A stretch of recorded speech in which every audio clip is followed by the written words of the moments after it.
yung ibang mga mambabatas at ibang mga kababayan, sasabihin nila, bakit nabawasan daw ang pag-ayuda?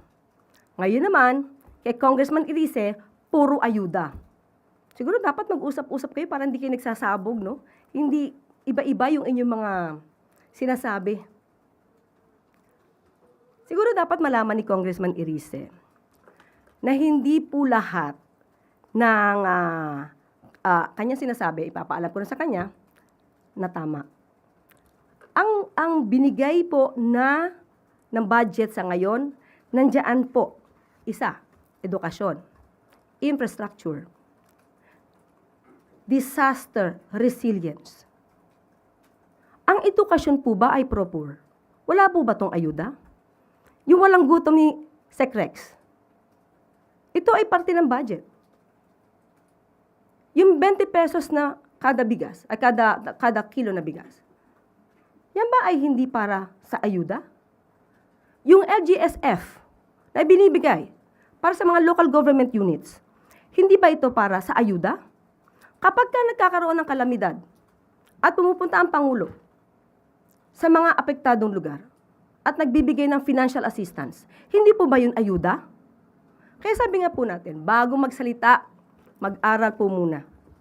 Nasabi kanina ni Congressman Irice, puro ayuda-ayuda. Diba? Wala sa infrastructure. Ngayon, kay Congressman Tino, binawasan naman daw yung ayuda, kundi puro naman daw infrastructure.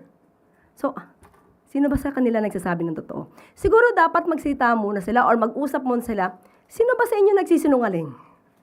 Diba? Sino sa inyong dalawa nagsisinungaling? O pareho ba kayo nagsisinungaling?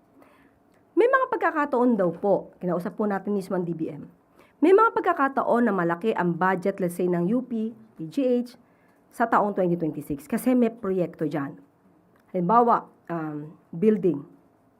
So, kung ito naman po ay natapos na, hindi naman po dapat na magkaroon muli ng budget na same project.